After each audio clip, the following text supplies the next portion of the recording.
Thank you very much, Jafar, for your wonderful words and wonderful words of wisdom, and for sharing that story with us, but also to really identify a pathway and solution forward when it comes to generating funding for the SDGs. And as we know, it's $3 trillion. And as Professor Sachs has been saying, that wealth exists, and it's about getting that. And I think, funnily enough, today I saw there was a news headline that even the IMF is saying that you can tax billionaires without it having any impact on the economy and still do incredibly well. And when the IMF says that, I think I'll take their word for it on this account. So now we would like to enter into this final session where we want to really outline our priorities for action. We want to make it very clear what do we want out of this. Now, Professor Sachs set us a homework at the start of this week. Now we have come together, we have listened to each other's stories, we've learned from one another. We also had a few discussions yesterday. We had a few discussions today at lunch, and it was facilitated by a wonderful colleague here, Sienna. So we've been brainstorming. So now in this session, we really want to formulate a plan of action and discuss the mechanics of this task, which is how can we create a network of local SDG advocates? How can this group become local SDG advocates? And the idea is to convene or to create a formal network convened by this group and supported by SDSN Youth to really call for SDGs at the local level. So what I would like to do now is to hear your thoughts on establishing such a network, the suggested list of activities that we could do, and really a pathway going forward. So from here, I really want to, and we will of course take note and then plan activities accordingly post-symposium. But this is the task that we were set, and this is what I want us to deliver by the end of this session. So the floor is open, and let's discuss the ideas and suggestions for this. Take it away. Sienna. So I just first of all want to thank everyone who met with me during lunch and gave me all of your feedback for what you want to see out of the network. And I hope just in these first few minutes of our conversation to highlight basically all of the main points that were shared with me. If you want to add something because it was something that you shared with me, please feel free to do that. If you disagree with me, please also chime in. I was a competitive debater, so I can take it if you disagree with me. So I think the one main point that we all seem to agree on is that we want this to be an individual, a network of individuals, not a network of institutions. So like Peggy said in an earlier session, we don't want this to be an artificial partnership. We want this to be a real partnership of individuals. And sometimes if it's just a partnership of organizations, it hinders that one-on-one connection, support, team building, etc. So within that, the objectives that I heard from everyone were, first, we want an official way to connect the delegates here to the wider general public, whether that be with cross-platforms with public organizations, highlighting and connecting with the media through cable TV, through Netflix, and also engaging the education sector, including both students and teachers. The second objective seemed to be an opportunity to understand the projects that were presented here, to see where they're at, how they're improving over the next year, and find opportunities to support each other and collaborate. The third objective that was brought to my attention was that we want UN visibility and understanding. So we want to understand how the UN structure can facilitate this process.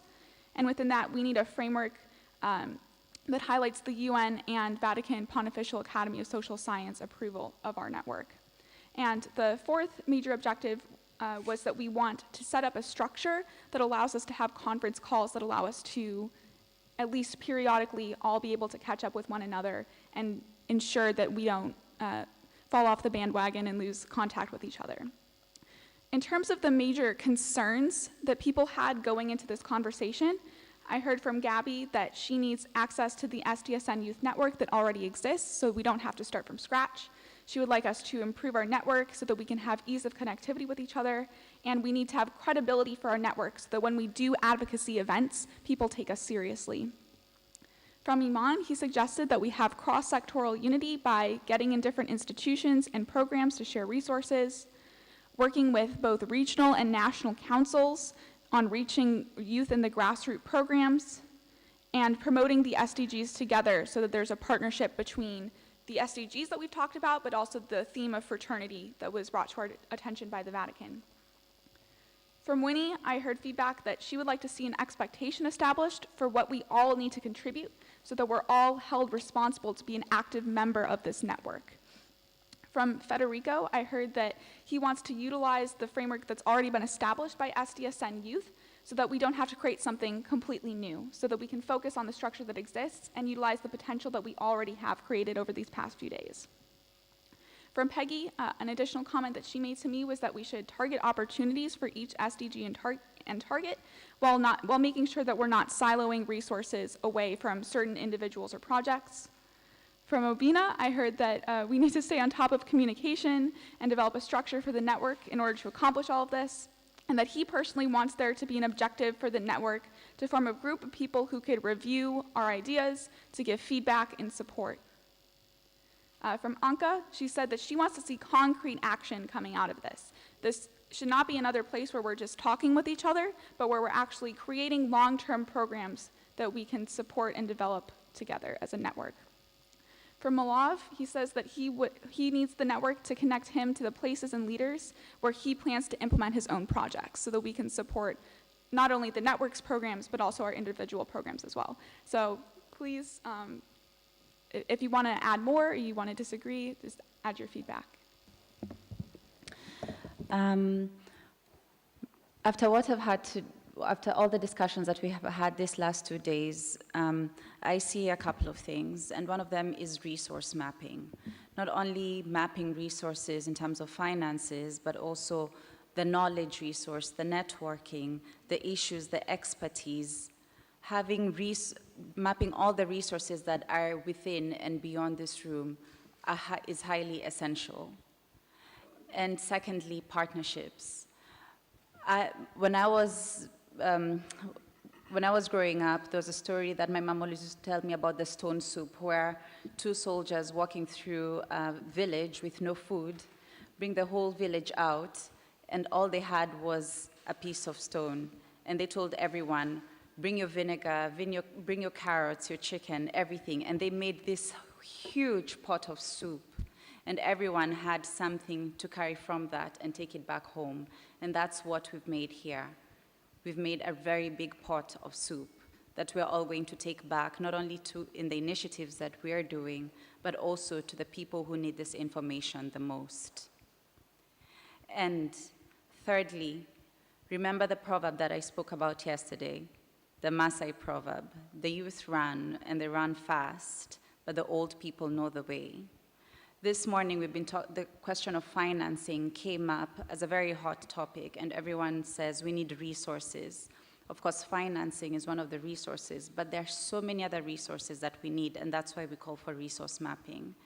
And just 5 minutes ago, we've heard from Mr. Salchi, and also early this morning, we heard from Professor Sachs that the expertise are there, the knowledge is there. When it comes to financing, we just heard that you know where the money is, and how the people who have the money, how they're thinking.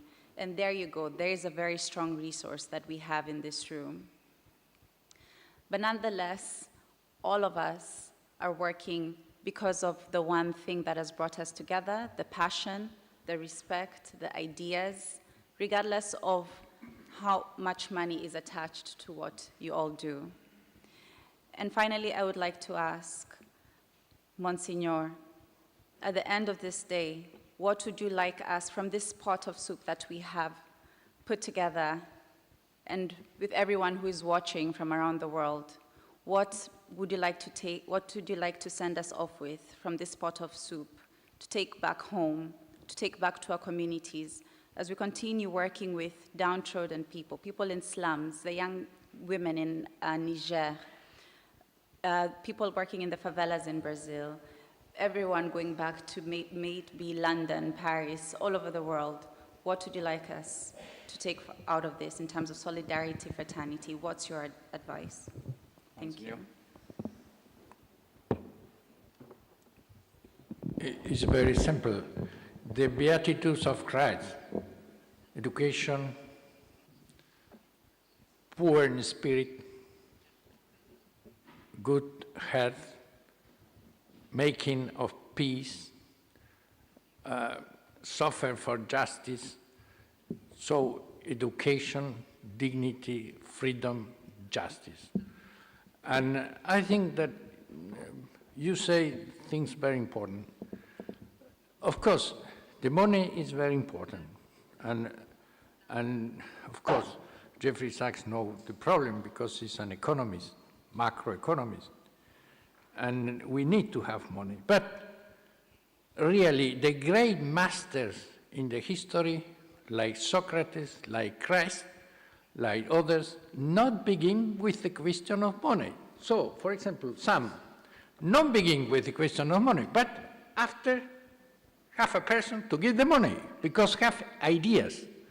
So I think that we need, first of all, to have concrete ideas. We have the objectives, but to realize these ideas, and after the money come. But for example, I disagree. I know I have a friend that is a dean of a very important faculty of education, and all time is to raising money. It's impossible. I say, but you don't study more. You only try to have money.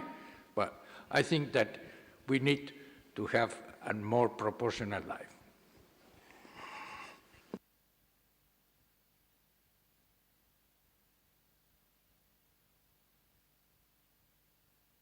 Like Jeffrey, that don't only try to have money, but also study the questions.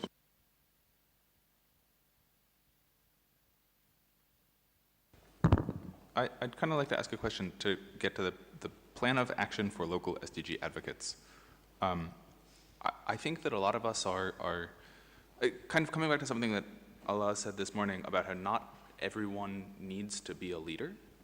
And I think that some of us are very, very good at advocacy, and some of us are very, very good at some technical aspect of it. And I think that since we don't always have the same locality, should we not, as a group, be working more on what we can share when we get back to our respective localities and how we can reach, maybe I'm a good advocacy person, what can I do to go back to my community and get the technical people I need? I think this comes back to what Dr. Sachs said this morning about maybe we're not all national level politicians yet, but we can be local level politicians, and that we kind of build these networks.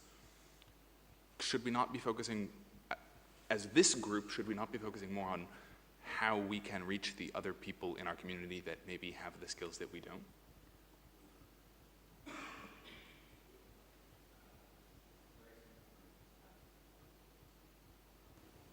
Sorry, Khalid.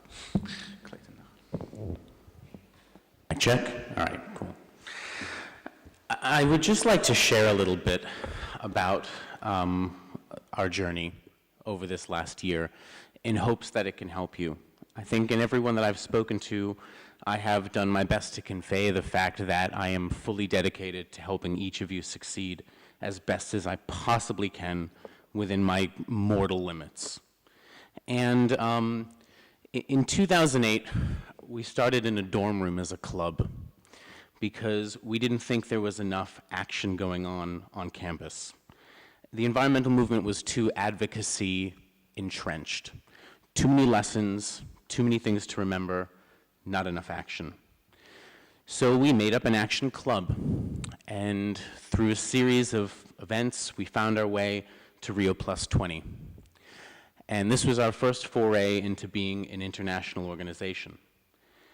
After Rio Plus 20, we came back and we said, you know, everyone we talk to, there's 3 things that stops their action projects from advancing, even when they have a small victory. The 3 things are, and I think all of us have shared this need today, we need help developing projects and knowing exactly how they relate to what SDGs, what targets, and what we are overlooking. We need funding, because as I like to say, you have to have an income to have an outcome. These things do take money to happen, and there's not inherently profit to be made in maybe pulling tires out of a river or planting trees. And the third thing is that I think this is a very millennial thing, in the fact that we all want to see our projects not just have a positive impact in our communities, but to help the world, and to help one another tremendously in our efforts that we have. We want to see them scale. We want to share. We want to bring down the barriers of geography and language and all of these things like that. So last year, after I left here, my team and I met very soon after, in the first week of November. And we said, we need to build a solutions platform. We need to build something that is able to be fully shared, have visualizations of data of all of the projects and how hyperlocal metrics relate to the SDGs. And we need to make it fun and simple and usable. So we've spent the last year doing that. But the first part that we wanted to focus on was the fund. And luckily we were able to find a donor who wanted to put 50,000 euros into our hands to see what we could do with it. And this is where we began funding these projects from. I reached out to Facebook. I reached out to a gentleman named Bill, who is Facebook's Director of Sustainability. And I want access to Facebook's public API. I feel as if we're going to really build a platform for the SDGs, we don't need to reinvent the wheel. What we need to do is take the greatest platform for communication that humanity has ever devised, with over 1 billion people on it. It may even be more than that now. Maybe it's 3 billion, I don't quite remember. But it's a tremendous amount of people.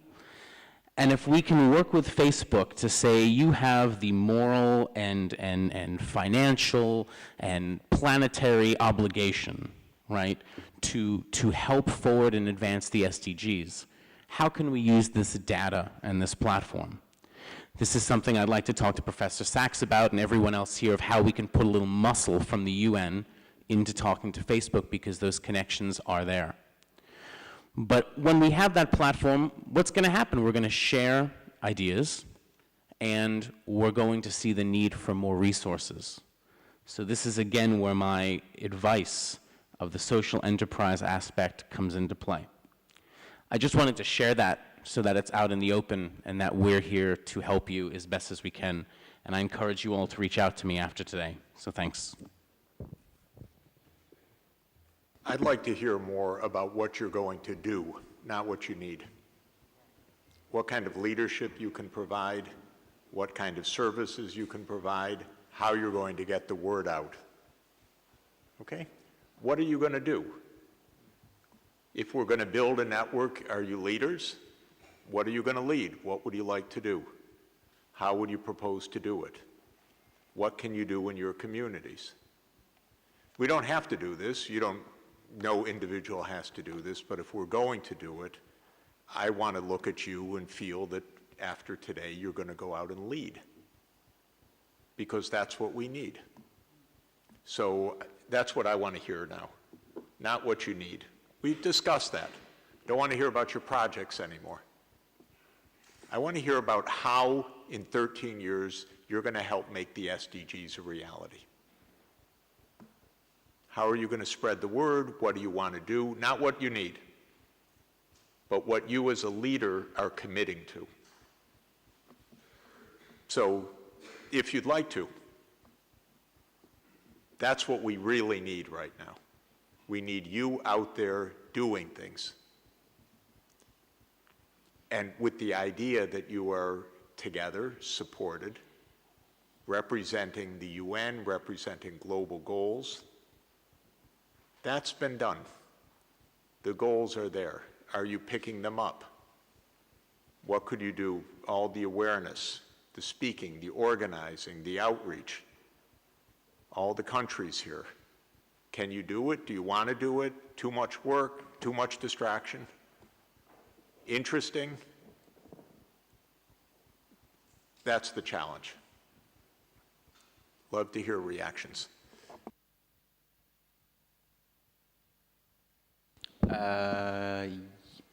Khalid, and then Zinnia, and then. Hello. Yeah, I can kick that off just by saying that Sienna and I talked about this before as well. Specifically talking about large cities, of which a lot of us are representative of. I myself am from London, and we have Gabriella, Malav, and Vanessa, just to say the least. So there's 4 people in just one place. I think it's a huge opportunity for us to maybe have a kind of flag-bearing role as part of the SCSN Youth, a title that we can say that we are a part of. For me, starting up University Society as well is another opportunity to have it as like a branding opportunity for the SCSN Youth as well. So if we can get a maybe like an official title or something, that would be really good to move along our projects at an accelerated rate as well. Yeah, I think that's pretty much it. Yeah.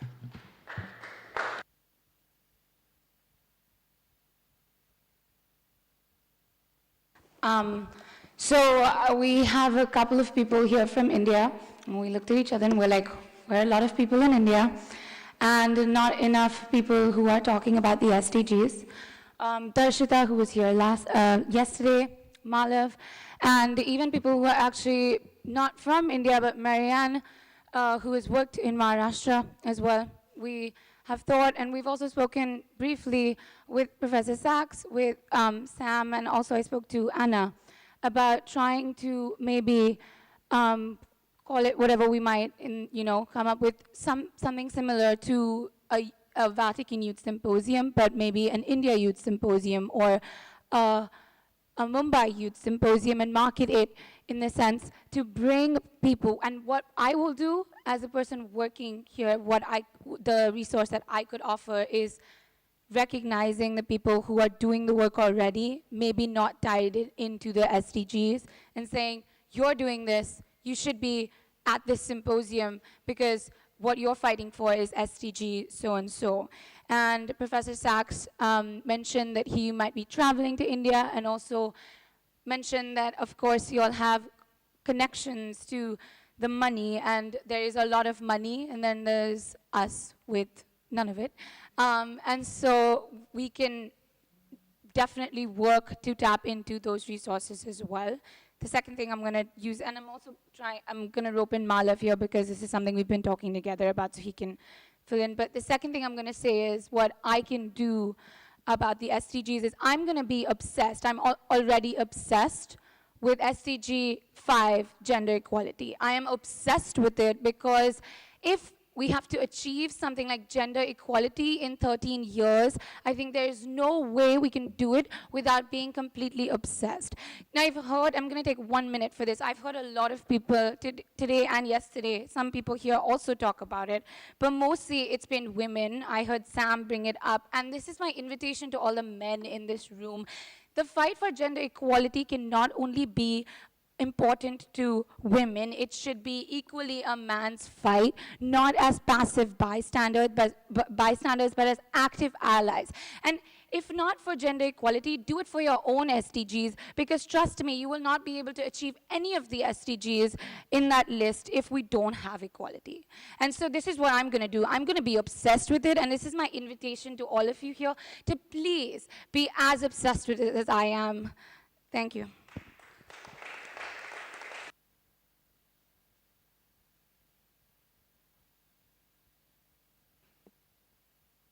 Sorry, can you hear me? Yeah. Just to add on the point what Xenia said, that yesterday we launched a small Facebook group called India SDG Youth Network, though it's called India SDG Youth Network, but we are going to start with one small city, starting from Mumbai and expanding into different local areas so that we can tap into individuals who are subconsciously intuitively working towards SDG, but bringing all of them on the same platform. And I agree with Zina as well that we all need to be passionate and very obsessed about whichever SDG we are working towards. So I will be obsessed about SDG number 3 and will create a better public healthcare system. And five.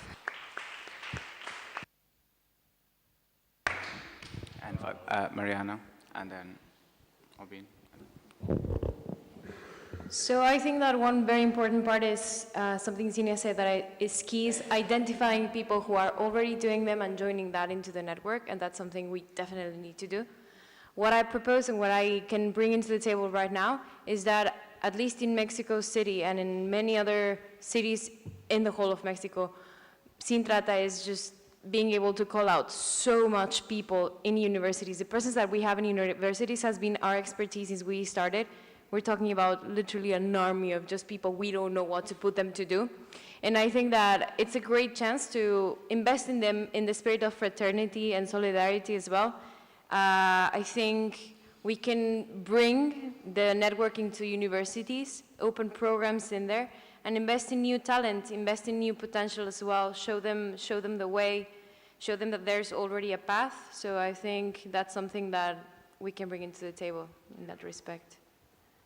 By the way, not bad, London, Mexico City, Mumbai, it's pretty quickly developing. That's very important, all of this emerging network, really important. That's a lot of people connected, a lot of people you can bring into the process, so it's really wonderful.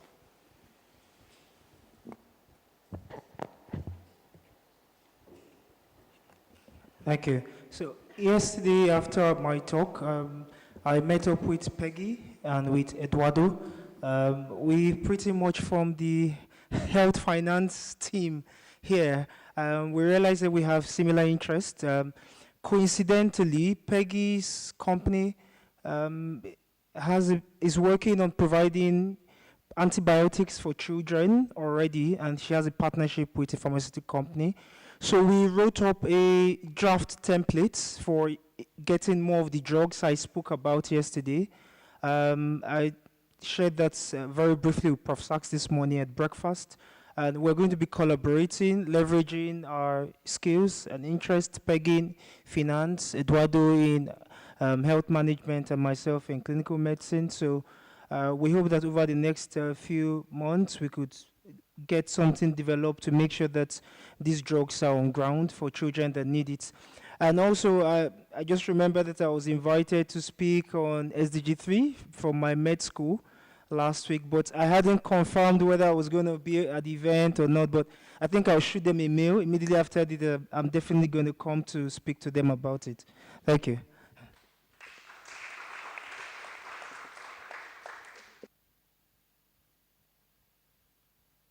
So I live in Washington, D.C., the swamp. And so my particular background is in politics and communications, and I would like to help you share your story in a concise and compelling way. I work as I have a lot of jobs. One of my jobs is I'm an opinion columnist for Time Magazine in the United States, and a contributor for Fox News, which is actually a pretty conservative channel. You need a few liberal voices out there.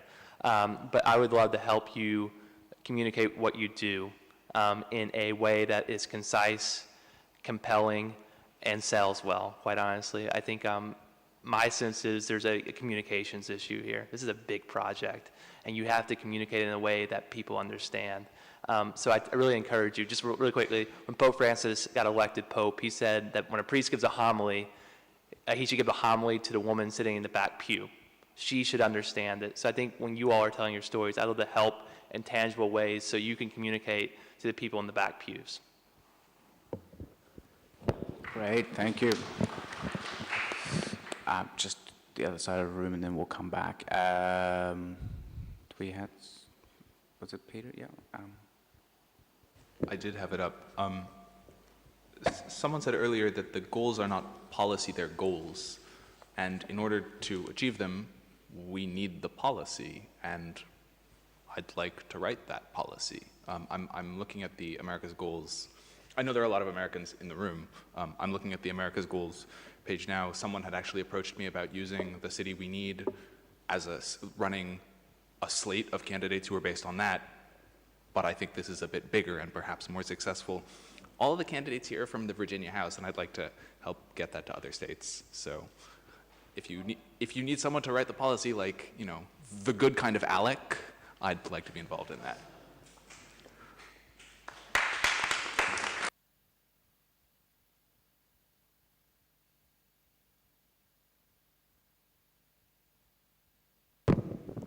So yeah, wonderful guys. I'm enjoying this so much. I'm hearing the various contributions that one can give, and whilst I'm the only Maltese guy here, I can rest assured you that as a proud member of the National Youth Council, we have 42 organizations which caters for 25% of the Maltese population, and that is youth. And we see that more often than we want, these same organizations stand up to compete against each other to reach the same goals. So the thinking during these 2 days is to contact all these organizations, put them into clusters, 16 clusters for 16 SDGs, and one main cluster, that of partnership, SDG number 17, that will incorporate each other. Thank you. Great. And Iman, I should actually tell you, you're not the only Maltese in the room. There's one sitting right here. So there we go. Yeah. Yes. Oops. It's half That's Maltese. remarkable. Half Maltese. I hope you can connect. We want the voice of Malta here. This is great. Okay, great. Federico. Okay, so what I can do, I want to work with cities on climate change. I think cities are the future of climate action, not just because more and more people are going to live in big urban cities, as it is expected, but also as a way to overcome the inaction of many governments. And we have a clear example in these months. So I think that cities can represent a very important player on climate change. As I could mention to Professor Sachs this morning, my idea in this regard, which I'm more than happy to further discuss, is to think of a standard framework for cities to present their climate contributions. Of course, this could be one part of a wider sustainable development strategy that cities could develop. So this is where I can give my contribution. Thanks.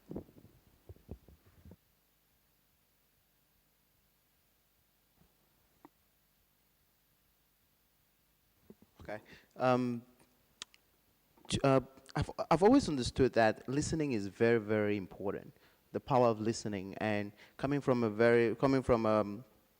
the countryside, I've used the power of listening to understand some of the challenges, because most of the times we kind of assume that we know everything. And since 2015, we have engaged over 500 young men and fathers to be more involved in their daughters' education, which is very, very important. And we are engaging even young men of Muslim backgrounds. And we are also teaching young kids in schools how to grow food in a sustainable way, foods that are very local to their communities. And because of that, these kids, as young as 7 years old, they are educating their fathers and their mothers about the foods that they think it's good for them and how to grow them in a more sustainable way. Thank you. Where? All in Cameroon. Okay, great. Can you lead a chapter of Cameroon for the SDGs? Okay. All right, good. Yeah. You'll listen and you'll talk, right? Because you speak beautifully, too. So tomorrow, I actually hop on a flight to DC for a summit with the American Heart Association. I will be speaking about the role of social enterprise, as I always do for everything, in terms of how to address the social determinants of health. But I think going forward, and this is what I'll commit to beginning with DC, is to talk about everything through an SDG lens as well, and to ensure that people start to understand not just the goals, but what that means for us at a local level, at a regional level, and at a national level. And that's what I can commit to.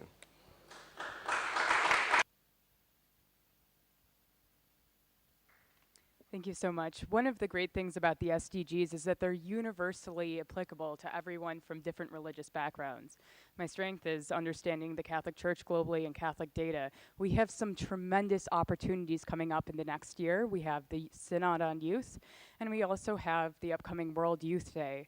World Youth Day in Panama broke a record with 5 million attendees. While I'm not sure if the UN's framing of the SDGs might fit in those situations, but some sort of packaging of them that Catholic youth can relate to might be really powerful for mobilizing them to bring forward the mission of the church that is relevant to all of these SDGs. And I know Gabrielle and I discussed the possibility of having something like a Vatican Youth Symposium that was really driven by the community of faith, and being able to move that forward and perhaps even use some of our data to track what's going on within dioceses and help youth inspire each other and share solutions. Thank you. Oh, let's talk. 5 million is not that number. Is that right? Yeah, that was 1995 Philippines World Youth Day. So the Philippines is very, very Catholic, so that broke a lot of records. But when is the next meeting? It's in Panama in 2019 in January, and so maybe we can set up some sort of booth there, and I would love to be able to tag youth where they are in the world, allow them to come up to the board and tell their stories, because I'm sure, knowing and being in touch with many Catholic youth around the world, they are doing so much to move these goals forward, and being able to really measure that and support them and bring them into this network would be very valuable. Can you say just a word about how it's organized, or who? The World Youth Day? Yeah. I'm actually not completely certain. Yeah.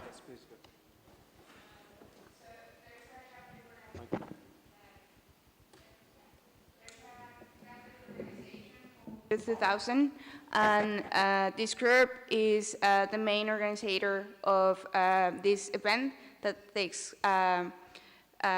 place every couple of years, and it's a global event where a huge quantity of Catholic young people come together to worship and to celebrate faith. So I completely agree with Molly that it would be a brilliant scenario for bringing up the need of the work with the SDGs and pushing forward on the principles on Laudato Si. So it'd be great to work on that. The two of you make contact? Yeah, definitely. Yes. Right away? Yeah. 2019 is just around the corner. Yeah. And I can certainly help from the government of Panama side. Okay. The president, I know, and the First Lady, she's very interested in these issues. So if you could guide us on that, I think it's a wonderful opportunity for millions of young people to not only have a table there, but make this a central theme. Laudato Si and the Sustainable Development Goals is a natural for calling on all the participants for this wonderful opportunity. So it's a great idea. Absolutely. And let's actually connect at dinner as well to discuss a pathway going forward, in particular on that idea. So let's catch up after this, guys, so we can work on the plan. Gabriel, you wanted to? Bueno, sobre esto de las Jornadas Mundiales de la Juventud, sí, que es el nombre, yo pienso que el Vaticano podría ayudarnos con esto, porque las conferencias episcopales de cada país son las responsables por hacer todo esto, las conferencias de los bispos de cada país. Entonces, si el Vaticano pudiese ponerlos en contacto con las conferencias y con los jóvenes de estas conferencias que reúnen los obispos de cada ciudad, nosotros, quien quiera, nosotros, jóvenes católicos, podríamos hacer un intercambio entre la sociedad civil, representada en la ONU, y la sociedad, digamos, católica, representada por el Vaticano. Tal vez, por ejemplo, en Brasil, en Recife, pero en Brasil, yo tengo muy contacto con el sector público, los gobernantes, pero también con la Conferencia Episcopal Brasileña, que es muy, muy grande, para mí es muy buena. Yo pienso que nosotros podríamos hacer esta comunicación entre los obispos, los jóvenes católicos, claro, yo pienso que nuestro público es realmente los jóvenes, pero los obispos podrían ayudarnos con esto, hacer un intercambio entre los jóvenes católicos, los jóvenes de otras religiones que quieran hacer los ODS, pero para esto, para nosotros, yo no sé, sería importante alguna cosa oficial de la ONU y del Vaticano. Porque yo pienso que para las conferencias episcopales, Eminencia, esto es realmente importante, que haga alguna cosa concreta del Vaticano. Y para las instituciones públicas de la ONU. Entonces, yo pienso que Khalid habló alguna cosa de esto, un título, algo como embajadores del SD, yo no sé. Pero yo pienso que las jornadas ahora mismo en Brasil nosotros tuvimos 3 millones de jóvenes. Es mucha gente. Entonces, yo pienso que y aquí nosotros hemos escuchado muchas cosas de católicos e instituciones católicas. Estamos en una casa católica. Entonces, ¿podemos realmente hacer algo con estos millones y millones de jóvenes católicos del mundo en todo? Con la chancela de la Academia Pontificia del Vaticano y, claro, de la ONU. Yo no sé, yo pienso que es formidable esta idea y podemos hacer. Los jóvenes católicos quieren hacer algo y ya hacen esto. Yo pienso que el título, yo sé que, bueno, no es lo más importante, lo importante es el Evangelio, Jesús. Pero yo pienso que una chancela del Vaticano, de la ONU sería importante. Esto es totalmente imposible.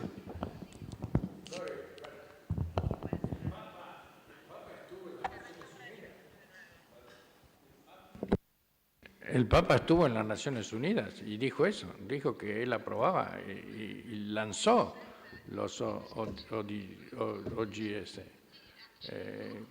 diciendo que... Pero también dijo esto, es muy importante estos pronunciados generales, pero lo más importante es realizarlo, porque si no quedamos siempre en declaraciones. Eso dijo el Papa en el discurso. Y naturalmente hay un paralelo entre los documentos del Papa Francisco, la Laudato Si, y los objetivos del desarrollo sostenible. De modo que, de hecho, ya está. Y también está el objetivo 8.7, que yo siempre me refiero, porque lo pidió el Papa, que es erradicar las nuevas formas de esclavitud. Y en eso está trabajando la Santa Sede, y los nuncios, y algunos obispos. Monseñor, si yo pudiera, pero para esto sería importante salir del simposio con algo oficial, para que nosotros, volviendo a nuestras diócesis, podamos decir esto a nuestros obispos, que el Vaticano, yo no sé cómo se dice esto en una lenguaje formal, pero el Vaticano aprueba a los jóvenes católicos que quieren, regresando a sus diócesis, hablar con los obispos y hacer algo por los jóvenes católicos y todo esto. Yo no sé si es posible, pero el nombre del Papa, el nombre del Vaticano es realmente muy importante para nosotros los católicos, los jóvenes católicos. Entonces, si puede, yo no sé, si podemos salir de acá con una resolución, un texto, algo concreto, para que nosotros pongamos a presentarnos a los obispos, no sé. Tienes que leer, ¿leíste el discurso del Papa de septiembre de 2015? Donde, gracias a ese discurso, se aprueban a la unanimidad, con gran sorpresa mía y de Jeffrey, porque estamos juntos, sin ninguna discusión, todos los objetivos, todos. De modo que eso ya de hecho está. Yo creo que primero tiene que haber el grupo de jóvenes que se ocupan de eso y después la bendición del Papa. Si no, quieren ustedes títulos sin haber trabajado, ¿eh?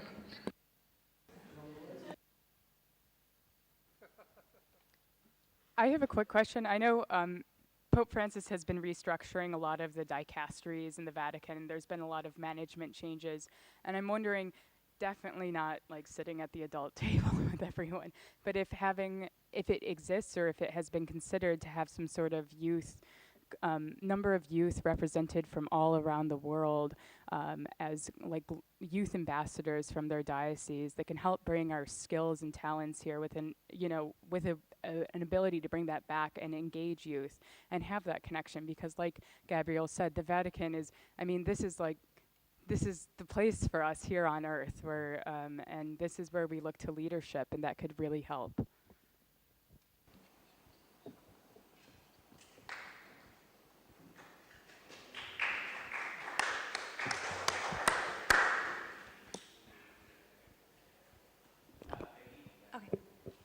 In terms of what I can do, I do hope that cities and youth in China can also join the movement of SDG. I can't believe that I am the only Chinese representative. Well, if we don't include Taiwan. But yeah, I do think that we should have more representation of China here in this kind of occasion. And what I've shared with Professor Sachs is that we will be having a youth conference in November, and hopefully that will be the start of how we introduce SDG into the youth community there. Because I think due to the particular political environment in China, international or foreign NGOs have a difficult time getting into the country, and that's why there are a lot of local projects that are going on serving the local communities, but they do lack a general big direction on how their project should be going on or how they should consolidate. And I think SDG would be a great concept to bring these projects all together and bring these local social entrepreneurs and social workers who are very dedicated in this field to together in this sense. And SDG might be a good way to converge all of them. And but I do see that maybe pushing forward this SDG agenda would probably be difficult as individuals in China. So hopefully we can get more support from the network going forward, and we can continue to collaborate in that sense. Thank you. Christopher. I want to get in the weeds. I'll be very quick. I think in terms of thinking of the Catholic peace, the synod that happens next October is the same month as I imagine might be the symposium. Vatican Youth Symposium for next year, if you have one next year. And my archdiocese, there's supposed to be young people across the globe who are participating in the synod. My archdiocese is picking people right now. I think it would be really nice. There's a preparatory document that's coming together, and then the Pope will conceivably release what's called an apostolic exhortation on young people, which will be kind of the Laudato Si, Amoris Latia of 2019. It'd be really a big win to get the word Sustainable Development Goals in that document. And the way you win that is by getting the young people to communicate that in the Synod. So I think the World Youth Day is really important. The Synod piece is for 2,000 Catholic bishops across the globe who are the pastors of the church. The apostolic exhortation that will come from that will be read conceivably by most of them and hopefully implemented in some way. So I think thinking strategically about the Synod is just as important, if not more important, than World Youth Day. Catch up on that to go through it afterwards. I want to say something. I think that we need to be more concrete. We need to have a sort of map about the needs of the different people, because the 70 objectives are very big questions. So there are countries to have more need to one and the others. So, and after to find models to go ahead, because in the contrary, we continue to, the question of eradication of the poverty. All people speak about the eradication. All politicians say, we need, in my country, each time, the conservative, not conservative, all say the same, but in the end don't do nothing. So the question of the justice, all people speak about the question of justice. But, for example, in the case of the new form of slaves, we try to have a description of the facts, an extension of the facts, and what are the models to eradicate this, concrete models. Maybe the model comes from the States. For example, we think that the model of Sweden is the best. Maybe the model comes from the private activity. We think in Mexico there are activists that have very good solutions.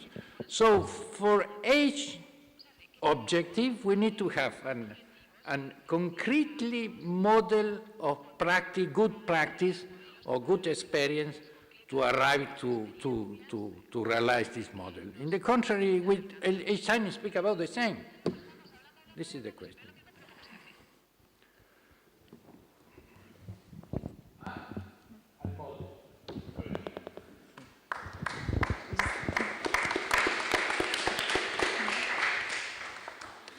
In line with being focused on the SDGs and the action that we'll take, focusing on SDGs to do with water, energy, and climate change, particularly SDG 6, 7, and 13, we have a platform which is the Community of Practice at the Pan-African Institute of Water, Energy, and Climate Sciences.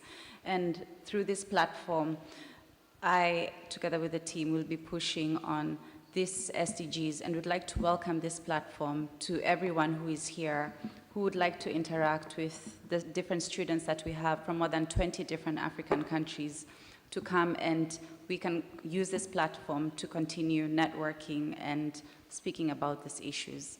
And secondly, we also have a call for papers, which for the month of April 2018, it's a conference that brings together both researchers and practitioners, entrepreneurs, decision makers, education leaders, private sector, policy makers, people in finance, various institutions, to come and talk about research and practice in water, energy, and climate change. And of course, they will push the agenda on the Sustainable Development Goals 6, 7, and 13.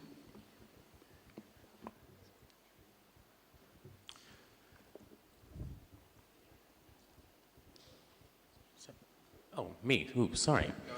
So, oh, sorry. The second time. Hello? Oh, okay. Thanks. I recently launched a social incubator in Toronto, and we brought around 25 really passionate university students who are working to develop solutions that are aligned with the SDGs, and I'd be super happy to try and channel that energy to create a Toronto chapter of the SDS and youth and get it up and running really quickly.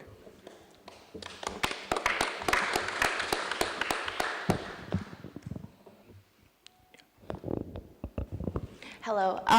Yeah, just to go Sorry, off. before just getting started, just final comments, very short, because we will have to go to Mass soon and we have to wrap up. So if I ask you to please keep it very brief, short, and sharp. Thank you. Okay, I will keep it really brief. So I had just going off of what Peggy said, so currently she's in Beijing and I'm in Taiwan, and I'm actually the first person from Taiwan to ever attend the symposium. It's a big honor, so thank you.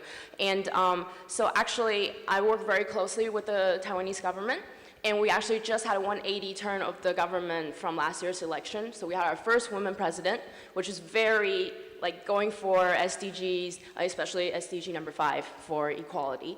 And Garden of Hope Foundation is one of the largest INGOs in Taiwan, and they've been combating for gender equality for many years, and they actually attend the UN Women Conference every single year. So for them, SDG is not a new thing, but for the mass public, like you had said, it's very different. So I definitely, when I go back to Taiwan, I'm going actually all over the island to make speeches, exactly talking about what we had talked about here. And I feel like we need to start with really the younger generation.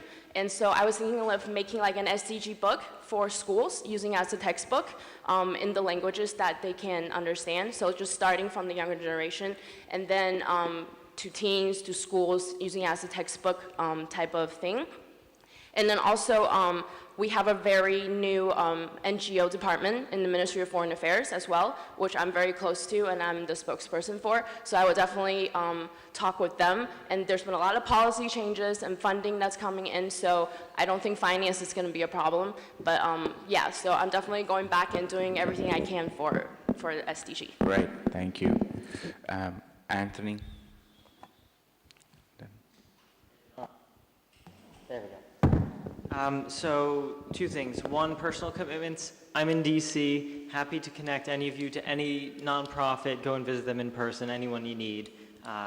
Do that. I'll help found a DC SDSN chapter if there isn't already one.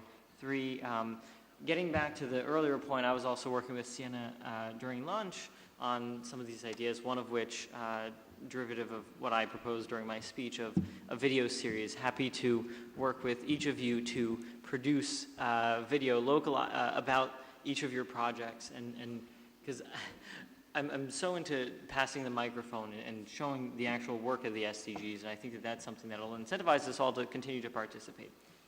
Second point, organization. We're talking a lot about the what, but what about the how? How is this all going to happen? And we need to, there's 50 of us, we need some sort of organization of how this is going to happen. So the one piece of the titles is a very important conversation. If we don't have attention to what we're going to be doing with press releases and so forth, we're not going to get the attention that we need. 2, getting our bios up on a website or something like that so that people, once we have the attention of a press release or something, in the communities can reach out to us to figure out who we are, and then we can, as some others have said, tap into the SDSN network, help people get to the resources they need. And then finally, we have to think about this as a multi-year project, because we're not going to be able to accomplish all of this, even get the infrastructure in place until 6 months at least. So we just have to think about that. I have other things, but we can save that until dinner.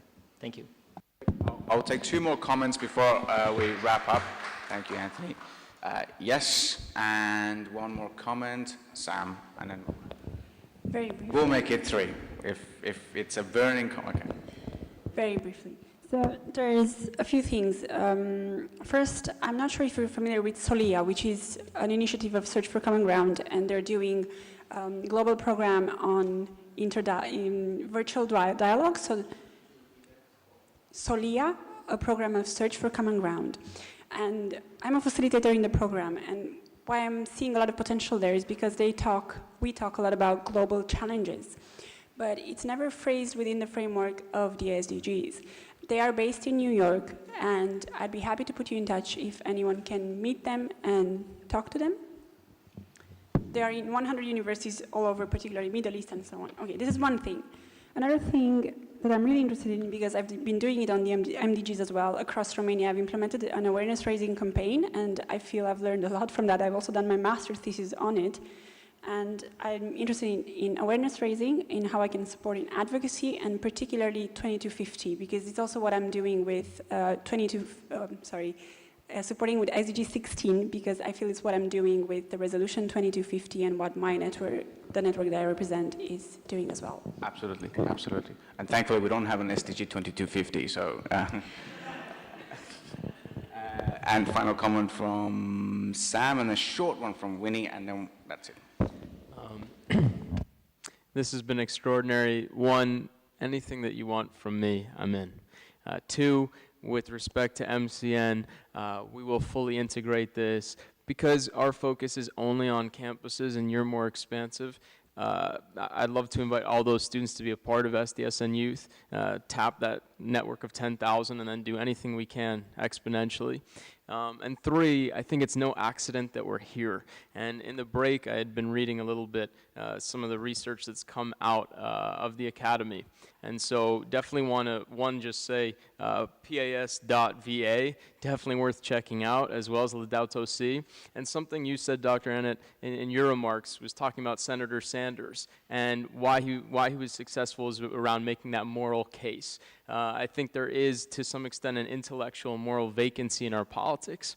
And so making the moral case for the SDGs, I think, is imperative. And that's something I'd love to team up with you on, if that's of interest. And so for me, I foresee 3 avenues. We get to contribute articles for 3 magazines in Kenya. So I intend to do that once I get back. And also, I'm in school. I intend to check if there's anything that is ongoing. If there is, I'll join in. If there ain't, I'll be there to begin that. And then from here, I'm heading to Tanzania.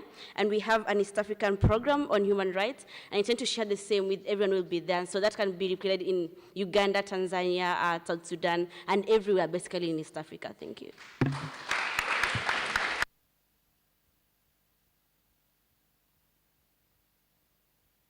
Okay, you guys passed the test.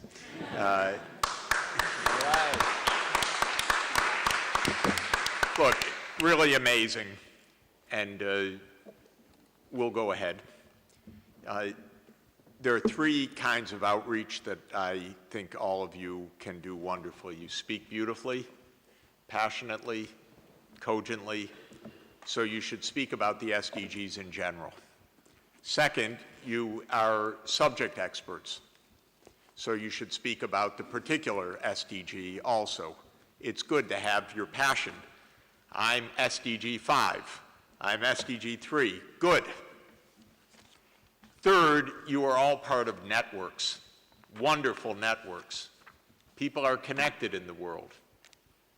Amazing that there will be millions of young Catholic, young people coming from around the world together. There will be other occasions. I'm part of networks. You will network, I will network, we will network together. Second, you'll have titles. You'll have to earn them. I mean, you'll get them, but then you have to keep them. By keeping them, it means being responsible, being active, being part of a network, being true to the Sustainable Development Goals, doing a good job. But then we'll have a good name for your leadership, your association with the UN Sustainable Development Solutions Network, and that will help you, and it will help the SDGs too. So we'll definitely do that. This is surely multi-year, as Anthony said, no question about it. We're going for success. We're going to need every day till 2030, by the way, to finish all of this, so most of them are not going to be too easy to come in ahead of time. So this is for the real long haul. A press release and a website's a fantastic idea. Get your bios, get your pages on, get your organizational affiliations and linkages, and all of this will be, Sam, that's a big job. And Jafar is helping you to do this, making it possible for you to mobilize, get the resources, get the scale up, build the websites, really create the network. I'm very excited. You all are doing a beautiful job, really, a wonderful job.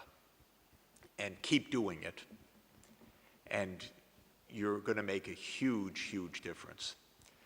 I'm traveling nonstop, so I will be in Mumbai, that's for sure. And I know that I'm going to be in Sao Paulo soon, and I'm going to be in Beijing soon, and I'm going to be everywhere, Argentina very soon. So I really am at your disposal. You bring together a group. I would love to come meet, to be helpful, to show the UN's commitment, to be with you on that. I'm a big believer in video conferencing also. That's how we're going to also work together. But it also means when there are events, even if you're halfway around the world, the light waves travel very fast. The videos are very good these days, very easy to do. And so let's do a lot of that also. But I was very, very moved and really thrilled at all the things you're doing. And I think this last session for me was very exciting. Fulfill your pledges and the SDGs will be achieved. I'm sure of that. Thanks.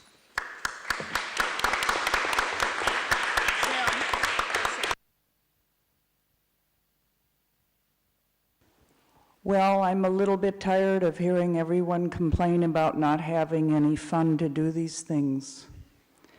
I'm going to commit $100,000 to this forum.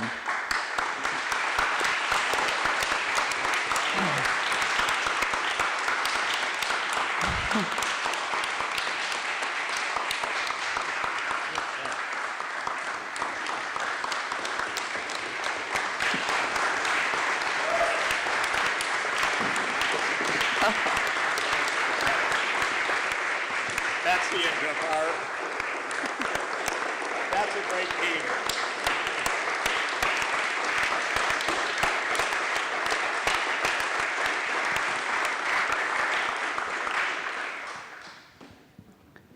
You didn't think I could stay silent forever, did you?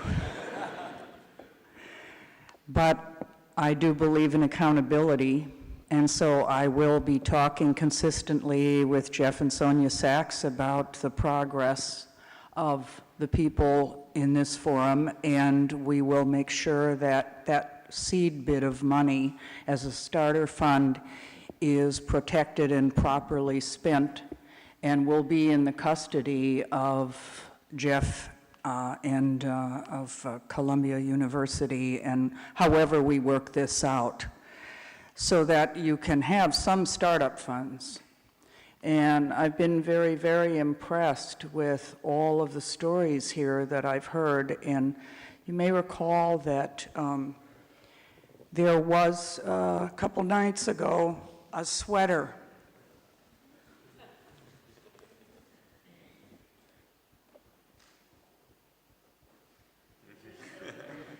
I found this sweater walking down one of the streets of Rome in a store window. And it says, "What are we going to do with all this future?" And I think now we have some idea on that. And I also wanted to say that I was very impressed with the story that Malu had in Cuba, and the sweater is hers.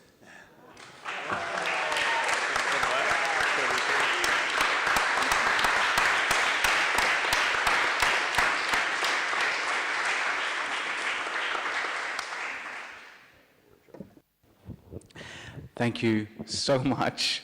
What an exciting session this has been. That's all I can say. Before we just wrap up very quickly, I just wanted to couple of housekeeping notes. Straight after this, we'll have Mass by Monsignor. Please leave nothing behind, as I said, yes. Please make sure you pack up the room, because tomorrow there's an important meeting here. If you haven't used your bus tickets, please drop them. There's a box here. Federica is, anyway, give them to Federica. Let's continue the conversation at dinner. And the latest on Twitter, so 2.5 million impressions. Give yourself a round of applause. Please join me in thanking Dr. Parker, in thanking the colleagues from the Pontifical Academy of Sciences who have worked so hard, including Federica, Gabriela, Monsignor, and everyone else. I also want to take this opportunity to thank SDSN Youth, and also Professor Sachs, but also Dr. Betsy Parker and Jafar Sholchi for enabling us with their generosity to continue, for enabling us to remain vigilant and to actually make an impact. This is what we've been here for, and they are making it possible. So please join me in giving yourselves and everyone else a big round of applause. I call this session to an end.